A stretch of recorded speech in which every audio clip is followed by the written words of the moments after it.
All right. All right, folks, welcome back to another episode of Into the Lion's Den with your co-hosts. What you got? Hit me with it. I've made fun of everything. I was going to say Mr. No Taste in Movies. We already did that one. Mr. Top Knot already did that one. Let's just say one of my very good, beautiful friends, J.D. Stevens, and me, Christian Griffith, brought to you proudly by Pride Roofing and Construction and Level Creative Studios. Not gonna do it. I don't care anymore. Just let me down every day. That's my goal. All right. So we've been having a little bit too much fun in the booth today.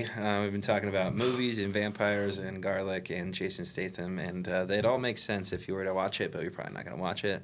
So maybe we'll release it as a BTS.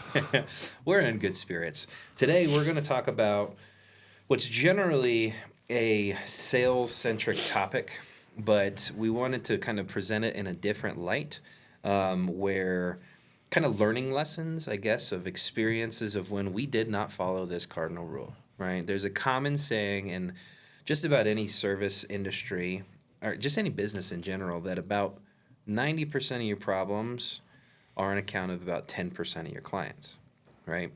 If you can learn to avoid those 10% through qualification systems and learning the value of saying no to a client, which is really hard for a salesperson to turn down a sales opportunity, so that's why it's talked about so much, but the value of saying no can save an incredible amount of time, energy, and just alleviate stress, and ipso facto cortisol levels can stay in a normal range, right?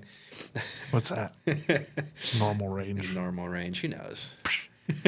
But anyways, saying no to people is a very valuable tool to take back your time. And when I say qualifying accounts, what I'm talking about is there are red flags that clients give you. If you've ever sat in a sales position or something related where you're working with a client and your job is to get them entertained to the idea of working with you as opposed to working with somebody else, they will give you red flags through that conversation that tell you, maybe I just shouldn't work with this person, right? There's a reason in this organization or in Pride Roofing Construction, we don't pay our salespeople as commission-only salespeople. That's one of the main reasons behind it, because commission-only salespeople, well, if they're not great with cash, which, let's be honest, most salespeople kind of are not, right? They get the money, they spend the money, then they got to go sell more, and it's just this big, constant rotating wheel of BS, right?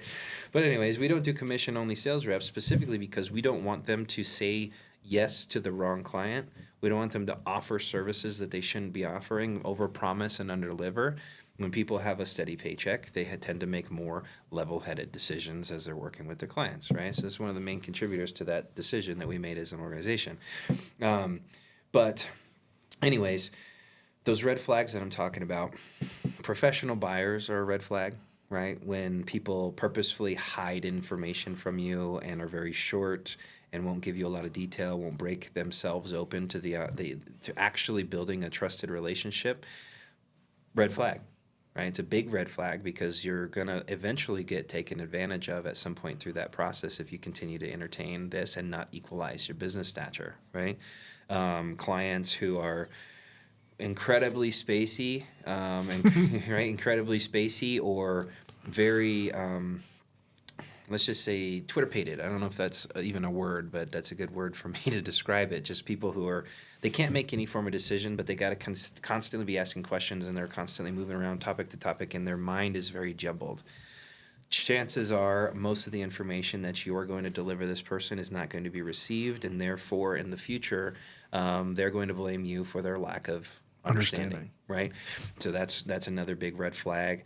People who are just out of the gate, very entitled and talking down to you. That's not a bridge you need to cross. When you're selling a service, generally you're in a position of being the expert. You're the person who has spent time and dedicated energy to learn this product, learn this service, become a master of your craft, and somebody talks down to you because they feel that they're more important in some way because they have the money in their hand and you have the service. The two things are identical, right? The money and the service. That's why there's a price for everything that we do. There's nothing that's more important than the other in that situation. They have a need, we have a result or a solution. In that scenario, they flip the script and just say, you need me. Those are difficult clients to work with because they're going to try to control, they're going to try to negotiate down, they're going to try to manipulate everything that they possibly can, and everything that you do is going to be on watch the whole time, and they're never going to be happy even if you perform exceptionally, right?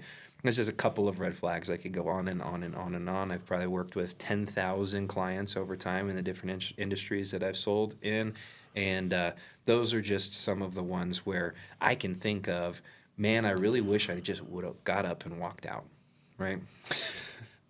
I could probably do an entire episode or a series of episodes on how to qualify accounts and what are the red flags to look for. That's not the point of this conversation. The point of this conversation is what is ultimately going to happen to the business if you choose to ignore the red flag. So I wanted to call on Mr. JD here, and specifically, he's got a very interesting job within the organization. He has his hands in every pot of the organization, right? He sits in a very satellite kind of role where he revolves around everything. He doesn't, overly control, but he puts things back into the places that they're supposed to be. So he oversees systems, he oversees human resources, oversees IT. He's kind of like the resident Swiss Army knife. He's there. He's got a tool for just about everything, and sometimes a lot of shit flows to him. Some days. And so I wanted to hear from you now. Do you have some thoughts in mind on clients? Obviously, we're not going to alienate clients on here, so I'm not going to use any names. But do you have a couple scenarios where you can explain to the audience, I guess, just the repercussions and how much time, energy, resources were spent to fix a problem that never really needed to be there? Oh, I can think of a bunch of different examples, and some of them's not even like directly the client, but the person that represents the client, and how sometimes that's enough to be like, yo, it's not possible to work with you, and to have that conversation with your client of like, the person you appointed we're incapable of working with each other. Of like, and if I really want to do this work with you, I like working with you, but he's going to result, or she's going to result in us putting out a lesser product because they think that they know better than me. I can think of, speaking to that as specifically like working with a representative of the client of like, sometimes you just have to remind them of like, I was hired to do this and I'm the expert. You've told me you're not the expert. And, because of, this person wasn't involved in the qualification at all because we had worked with, the person. But then once we started the work, this person got involved. Oh, so you're talking about another tricky situation. Red flags, that is definitely a red flag, is when you're working with one decision maker and then the decision maker changes, right? The dynamic changes completely. Lots of wrenches get thrown into the gear, I guess, at that point. We've worked with a lot of clients over the years, and I can think of a few big instances outside of like what I was talking about with, the change of decision maker or the change of the person that you're reporting to. That can be a huge deal of like, I went through all these steps and now I still have to deal with this. It happens. Sometimes you won't catch any red flags, so it'll be really great at the start. And then you find out that they potentially have a substance problem in the evenings. And that throws a huge wrench into things of like, you're getting calls on Saturdays or 2 a.m. because they've walked around the property hammered. And you're just like, hey, I'm not working. Please stop. And, you're not always going to catch all of them. So I don't, the big thing is we're talking about the things you can catch.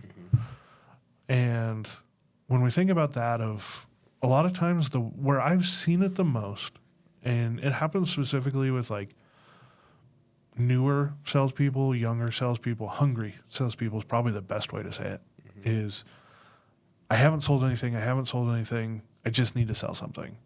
And then you'll listen to them talk about a client, and before they've signed anything, they're talking about how much work this person is. Of like, well, they keep changing their mind and doing this, and like, they talk about how much effort they're already putting in, and it's just there's been a couple of times I've said like, "Are you sure you want to work with this person?" Mm-hmm. If up front before you've put your name on paper, this person doesn't respect your time and is constantly calling you to ask questions to things that you answered and expects an answer right now of like they're the only person you're working with. Mm-hmm. You have not equalized your business stature. Mm-hmm. Well, it's a good place to pin that part of the conversation. The best way, at least in our experience, is exactly that, equalizing business stature. Now, it's not, when I say equalizing business stature, what we're not talking about puffing your chest out, right? We're not peacocking, right? But we are identifying that this person has a need. I have a solution, and not only do I have a solution, but I'm an expert, and you have already, just the simple fact that I'm there means that you do not have the technical expertise that I do. Otherwise, you would have done it yourself, right? So we have to bring to light those types of things. But in qualifying your accounts and equalizing your business stature, you have to be very confident with yourself and with your product. You have to be able to say things like no, right? And you have to be able to lay a roadmap of how we're going to be able to work together and find out if that's going to work for you, right? Or for them, right? You or them. I will do this with my clients all the time. I tell people I'm not, I work during these hours. If you call outside of these hours, I'm more than likely I'm not going to answer. I'll call you back in the morning. But if you call outside of these hours, if you call twice, I'm going to assume it's emergency and I'll try to pick up. If you call once, then I'll call you again tomorrow because it's not an emergency, right? And I'll talk about these are the days that I apply to these things. These are the days that I do these, and I will lay out the roadmap for them of how I can work with them the most effective way. And if that just doesn't suit them and they need somebody who's a yes man who'll be there begging for the work tomorrow morning at 8 because they called me at 7:45, I'm not that guy. And I'm not that guy because I know I can find another client. I'm very confident with myself that I do not need your business. I would love it, but I don't need it. I don't need it whatsoever. It's not going to break my life, my piggy bank, my business, any of it. And that's an equalized business stature. Right? So I think that that's one of the big things that we've seen cause the most, like that 10%. Mm-hmm. But what happens internally, what happens after these things have happened? You say yes to that person that you knew right from the start was going to be because of the red flags, and you ignored them or whatever, however it came to be. Mm-hmm. They're going to demand things like, we're 6 weeks out Mm-hmm. on average, Mm-hmm. based on what we do here. Have that conversation up front. Mm-hmm. Is a big thing we teach, but they're going to start calling you at week 2 Mm-hmm. and being like, I need this project built now. I cannot build it for 6 weeks. And then we rush it. Mm-hmm. And there's a reason that, there's a myriad of reasons that you could have a delay built into your pipeline, or you just are that busy, which is where we're at. Mm-hmm. And it just so happens that the things we have to do work out in that timeline most of the time. Mm-hmm. Sometimes, every time you rush a project, every time you make an exception to the process, because that's what I monitor is process. So, hey, this needs done now. There aren't going to pay a deposit until the end. Mm-hmm. There's been situations where we've made that exception. Mm-hmm. And then on the back end, now it's got problem after problem after problem after problem of things that aren't real. Mm-hmm. And you knew it at the start. Mm-hmm. If you're a competent salespeople, which I believe we employ, you know that at the start. Mm-hmm. So the things that I see is, because we rush this now, we're having to order early, which is, our ordering team is trying to order, 2 weeks to a month in advance. Mm-hmm.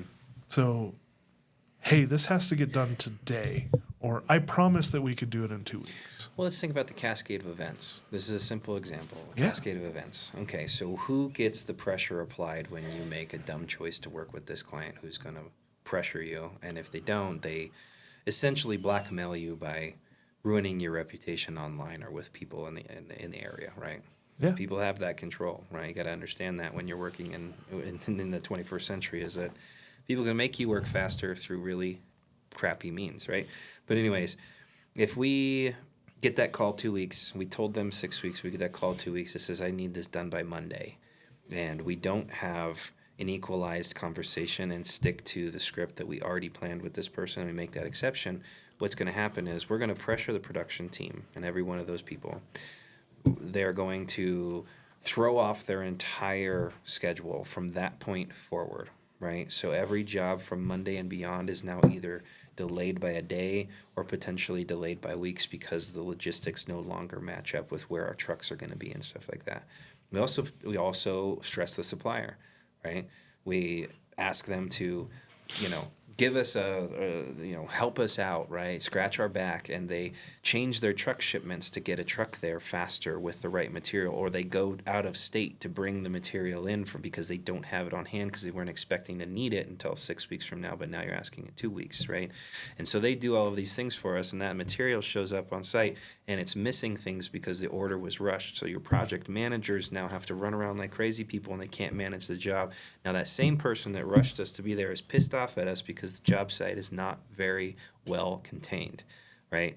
And then that turns into a financial issue at the end because they're like, well, you guys left all these shingles in my backyard, and I just got, I found 75 different nails across my yard and blah, blah, blah, blah, blah. I want you to cut me a deal and take off $1,000 off my bill. And we say, no, we can't do that because you've signed this contract. We've paid our bills. You need to pay yours. And all of a sudden we're online. Our reviews start going down. Our search engine optimization drops. People stop calling us, right? That's just, I barely mentioned, I scratched the surface on the resources and the people that are affected by decisions like that, right? Decisions like that in any size organization, but specifically if you're small, something like that can be disastrous. Absolutely. Because say that you're not we're 6 years in, so we have a lot of support as far as those people of like, that stress is something that we can absorb more easily, but not easily. But if you have a guy that's like a lot of roofers that are in charge of your entire project start to finish, of I order it, I do deliver it, I coordinate everything, and now I have a client that's demanding this 2 week. I haven't even started building that out for you yet. So now I'm going to miss, like you talked about. And the hard part with that is, from my system side, every time we have to do an extra run, there's fuel and there's time and all those things involved. It's another charge for accounting. So you potentially take in something where it's one charge for this project plus an additional because every job has one. You potentially have 6 or 7 because it's missing things, and 6 or 7 vendors because we had to order it in. So that's the cascade of like that particular one. Your choice as a salesperson to ignore the red flags and continue the work for whatever your purpose was. Maybe you just think you're better than you are. Maybe you were not paying attention and you ignored the red flags. Maybe you were hard up for cash, whatever the reason is, right? Your decision on a grand scale, right, when we throw that big old rock into still waters, those ripples last a very long time and they go a very long distance. They're going to affect every single person in the entire organization except for maybe the people who serve the same role that you do, the other salespeople. In fact, I can't even say that for us, right? If we choose to jump a job ahead of other ones and it throws off everything else from that point forward, now all of a sudden you just elected all of your cronies, your peers, to go ahead and call all their clients to say your job's going to be delayed. And any given time when we're at our regular capacity, we have anywhere from 50 to 100 open job cards. You just elected because you chose this client to waste 100 phone calls worth of time of your other team members because of your choice and you wanting to force it so that we don't lose reputation. We're basically confined to the poor choices. So why not kill it at the beginning? Kill it at the origin and learn how to qualify accounts, right? So do you have any good stories from some of our experiences? I mean, there's tons of good stories from things that have happened of like sometimes you can also these difficult clients, sometimes you can turn it around. Mm-hmm. Of this person was really difficult in the beginning and I finally just had the very honest like, listen, you hired me. Mm-hmm. I need you to trust me. Mm-hmm. And I'm not going to make exceptions. Right. And sometimes when you have that frank conversation right at the start, like you do with all of your clients at the contract table, all of a sudden they're like, oh, didn't realize I was being pushy or didn't realize I was wrong. Mm-hmm. I can think of the hard part is the good ones you don't remember. Mm-hmm. Yeah, you try to write them off. Well, I could think of a good experience with. Here's a time consumption example, right? We've only ever in the history of this organization ever had to pursue a lawsuit on 2 projects over the course of where are we at now? 4,000, 3,000, 3,500? Yeah, somewhere in there. Right? 2, that's a pretty good number, right? But we had one of them specifically that the salesperson was told by his superior, by multiple peers, by me, by you, by the chief financial officer, by literally almost everybody said, do not take this job on. Run. Right, and run. Right? Those were the words I'm almost explicitly remember saying to him when he explained it. Yep. Run. So I think I can put cherry on this conversation. We have spent 3.5 years trying to get this account closed. This client made it incredibly difficult through the process, wasted time from so many people, and then refused to pay the bill because they thought that their pressuring and their problems they were creating inside of our workflow was our problem. It was our fault, and she needed some kind of retribution. So she's just not going to pay for her requirement, her cost, and her contract, right? That's a big deal. If you take 3.5 years worth of all the invested time, the legal fees, the time spent from whatever it is, we're probably net negative 10,000% on this particular job, and we still haven't even been paid the full amount for it, right? There's so much time and energy that goes into these things, and when you choose the wrong person, you amplify it by 2x, 3x, 4x, 10x, in this case 100x maybe, right? It's a very good, useful tool to talk about this with our guys, and this is what will help. Like, this is a clear example of what we're talking about right now, right? But it's almost like people just want to find out for themselves until they've found out for themselves, and then they fall in line. Nobody wants to work with a difficult client. And I'm going to head off a comment because I know that it's going to be there of, well, why not just write it off? Why pursue the lawsuit? Principle. We've invested $40,000 into this person's property and received nothing in return. Also, it was insurance work. Yeah, and it was insurance work. Yeah, that's exactly right. Insurance work, if you do not collect the entire sum that the insurance company approves for that project, you bill something different, you have just committed insurance fraud. So this person has forcefully put us in a position where not only are we backwards by incredible amounts, but we're technically, we're not because we're pursuing it, right? But if we were to write it off, we would have just committed insurance fraud and we should be stripped of our licensing and thrown in jail. Correct. We're legally required to pursue this. Right. To protect ourselves. Yeah. So just because I know that comment's going to happen, I'm like, well, you should have just written it off. It's not that simple. Yeah. It's not that simple. There's cases where we've written it off. There's been cases where, like, we just don't want to fight this anymore. We're wasting more money talking about it than we are, not getting that final bill or whatever else. But it's funny in this organization, like we have a pretty good track record, right? Out of 100 projects we built, there might be 1 or 2 of them that are little dicey towards the end of them. But if you boil those things back and you deduce all the way back to the very beginning steps, it's almost guaranteed that you could have picked that was the wrong account to say yes to from as you put it, the tip. Right from the tip. We censored out the first half. You can imagine it. Right. It's almost every single time. You can boil it down, you can deduce it down, you can do as many blood walls as you want to, cost benefit analysis. You can look into forensic accounting, and you can boil it all the way back down to when you met this person. Did we see those red flags? And 9 out of 10 times, you have seen the red flags and you ignored them. Or you lied. Yeah, or you lied. Yep. Because ultimately, that's where, from my point of as HR, of like saying no, of like not working with clients, there has been times when I've said we should not work with this person as a member of our team. Yep. I have 100% batting average. I can call it that well. You got a dog's intuition, huh? You start growling. I do. It's just I have not been wrong about a single one of them that I've called out. Yeah.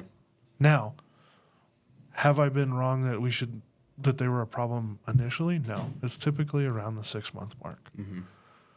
But I have been right 100% of the time. And so part of that is not ignoring red flags when you're putting people on your team.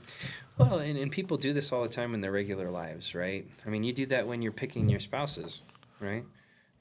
All the time. It's like you look at a pros and cons, right? And you're like, all of these are great pros. You know, you got a shorter list of cons. These are pretty detrimental, but she's still hot, you know. I have, this is really telling, but I have literally said the words, well, she's my kind of crazy. Yeah. Knowing intentionally that, like, this is a bad call. And been like, she's my kind of crazy. Yeah. And it's always been bad. Yep. But we do it all the time. You do. You get to pick the life that you live inside of. Your decisions, whether they're big or small, the micro decisions you make on a day-by-day basis formulate the life that you live. And all we're really trying to say is when you're putting your professional career and the company that you're working with, I'm not going to tell you how to pick your girlfriends or whatever. Like, you guys can figure that out. Go to a Lovestruck podcast, a guru right? Or something. Yeah, go see Lovestruck if that's a real podcast. It seems like it probably would be, right? But, anyways, that's not what this conversation is about. This conversation is about staying true to the values that you have for yourself and appreciating your time. Really, when it all boils down at the end, you're not valuing your own time enough if you're taking on those chaos accounts, right? You're not valuing your time. You're not understanding what the long-term effect is. If you work with this person and they're a pain in your ass the whole time and they take up 10 times the amount of work or time and energy as the other clients that you have, you just lost 10 new opportunities. You had a 10x opportunity on volume and you lost it because you were too busy to qualify them, you were whatever, right? You just did not value your time. I think that's a really important point about why you walk away from red flags. It's not just losing this client. You're losing the time for potentially every client after that. Yeah. If this person, say that on average you have to talk to someone an hour a week, but this person requires 2 every week. That's one more client. Just if we break it brass tacks like that, that's one more client that you could have had. You could have had time for. One more client each week that you don't have time for, right? It doesn't end with our sales cycles. Maybe it does in certain industries. Some industries it's a one and done type of thing. It does not matter who you're selling to. They pay the bill and they're out the door and they got their shoes or whatever it is, right? But this is service industry, and not only is this service, this is major construction. These aren't jobs that happen in an hour.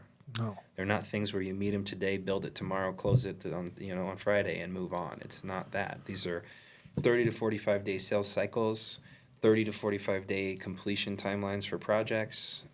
This is a long-term investment when you're working with our types of clients, right? So we probably are maybe giving more emphasis than some of you guys listening might actually think is really valuable. But at the end of the day, you're screwing yourself over when you don't do it, when you don't qualify your accounts, and you're screwing over every person who supports you in that business at the same time. You're not only not valuing your time, but you are abusing and manipulating everybody else's time to make up for your mistakes.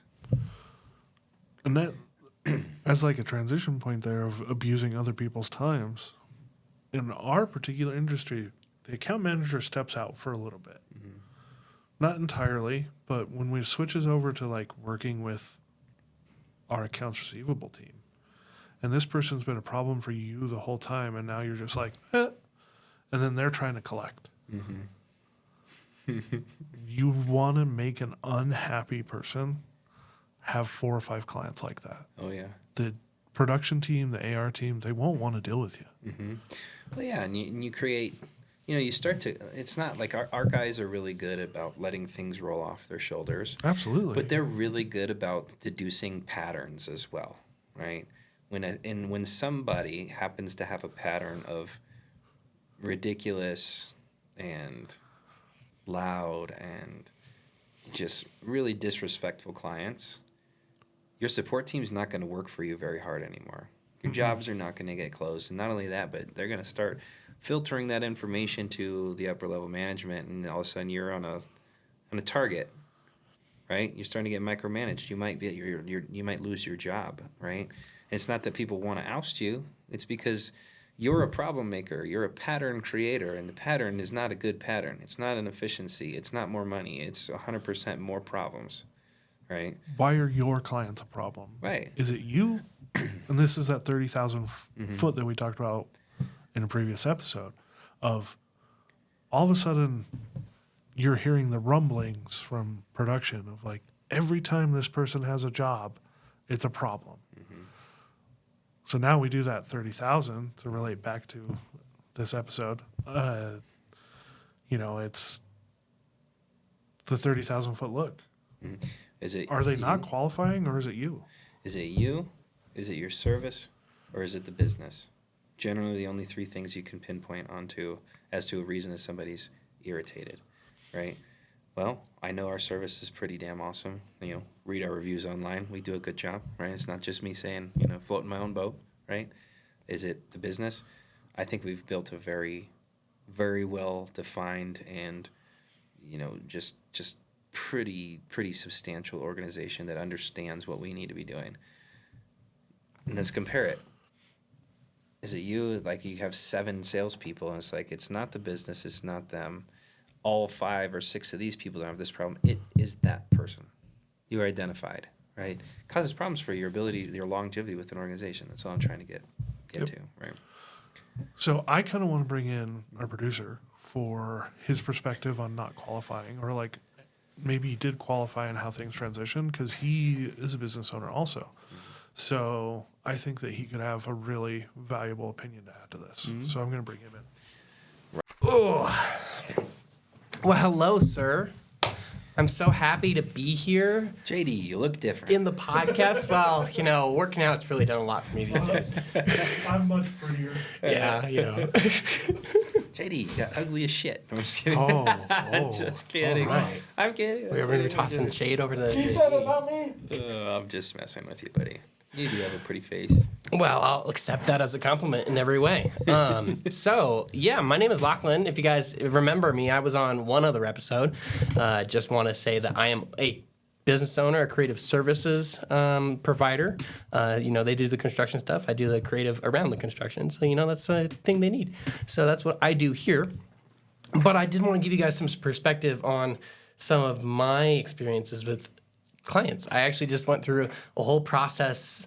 I think I do this probably every 5-6 years, give or take. I've only been doing it, 12, 13 years, so it kind of works out. But I actually take a reanalysis of like how my clientele are kind of looking and saying, hey, this is what I like and this is what I don't like from certain clients. So in the example of clients I've had recently, I've had to let them go, if you will, just because they did the 3 strikes you're out type of issue. They hit one thing. I was like, okay, but that still counts as 1. I can handle it. It's not a big deal. But then you hit 2, and then you hit 3, and you're like, okay, you hit 3, so bye. Just because I think that's the biggest thing. In this last year, I've really been trying to take account for valuing my own time. Because, I had one other client as of late too, specified. It was like, oh yeah, I was coming up to do some photos for him. And then, I took the photos and I was charging a pretty low, really low amount. Like really shouldn't have even done it type of low amount. But, he was complaining because he thought it was too much. He thought it was too expensive. And I was like, dude, this is my rate to bring my camera and set up shop like with lights and everything. And he's like, this is too expensive. I was like, dude, it's $300. What are you talking about? Yeah.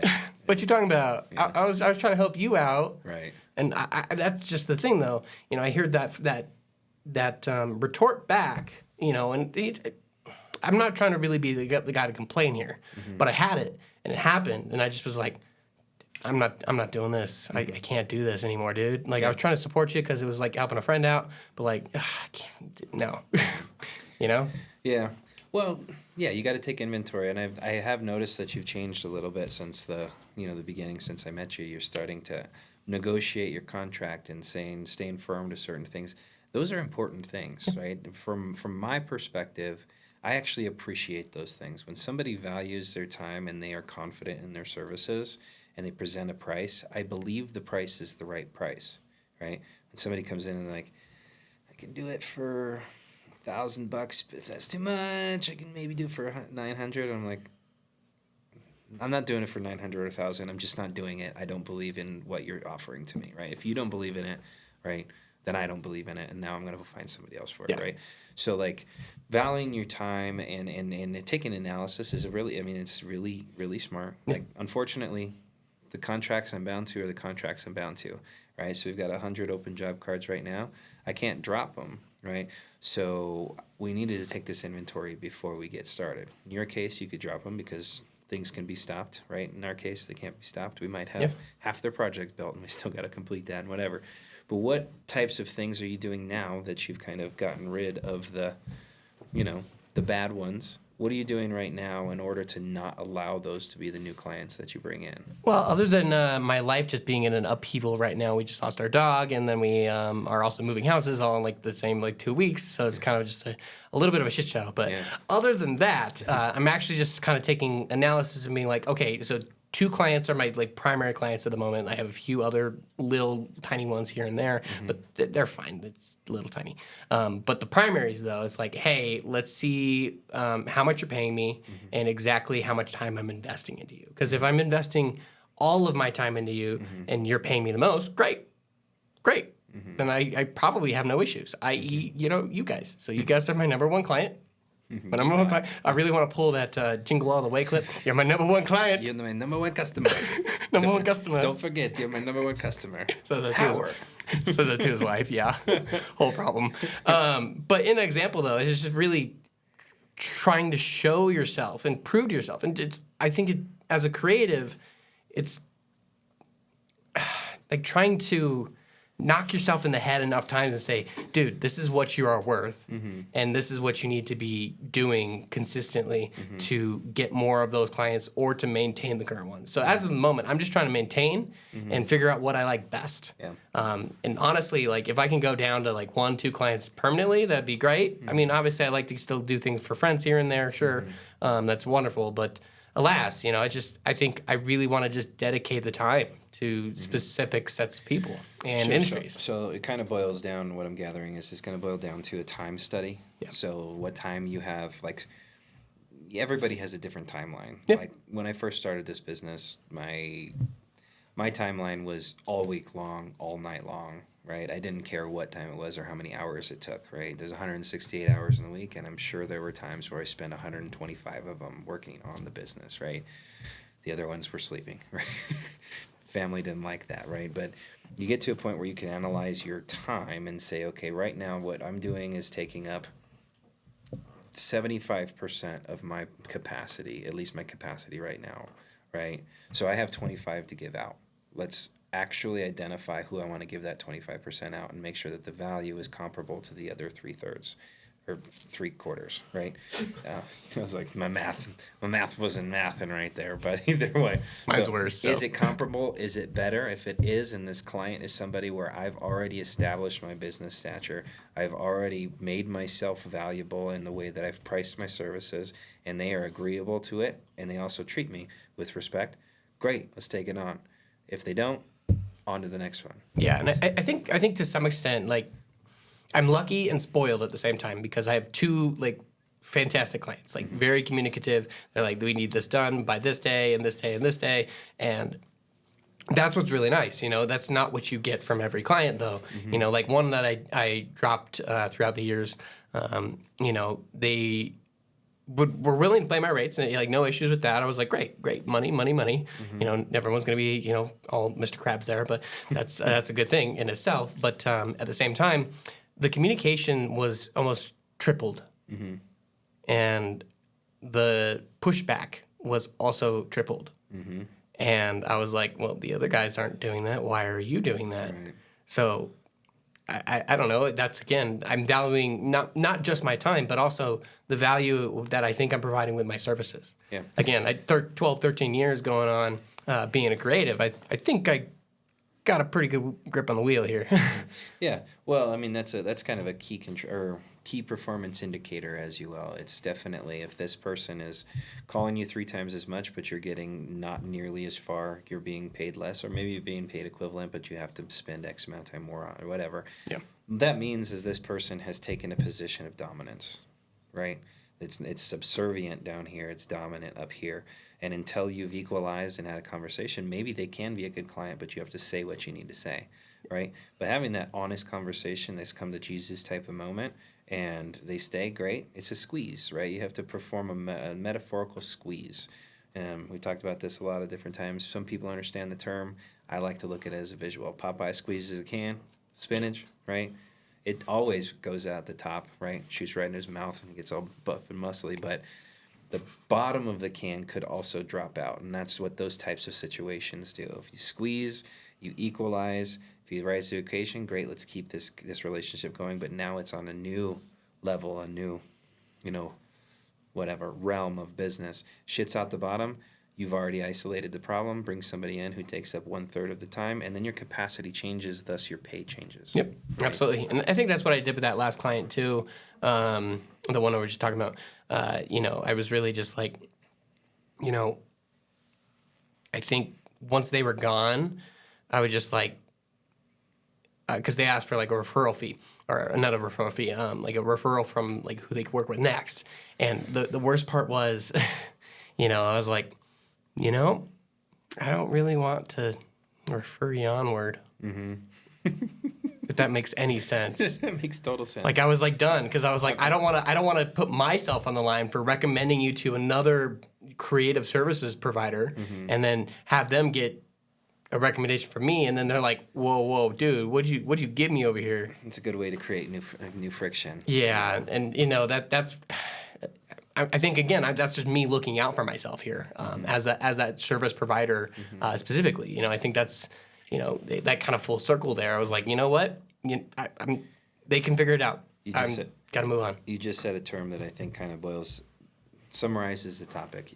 In equalizing, saying no, in all of these, these relevant concepts, the most important part, we talked about valuing your time, but the most important part is I've got to support myself, and I've got to support my team, and my decisions are going to affect each and every one of us. If I don't do those things, then I'm not a very good team member. I'm not watching their back, and I'm definitely not watching my own. Yeah, and I think that's where I got there, too. I was just really like, I wanted to be giving more to you guys, and I was like, these guys treat me so well, and it's so great, and I love doing the podcast, everything that I do.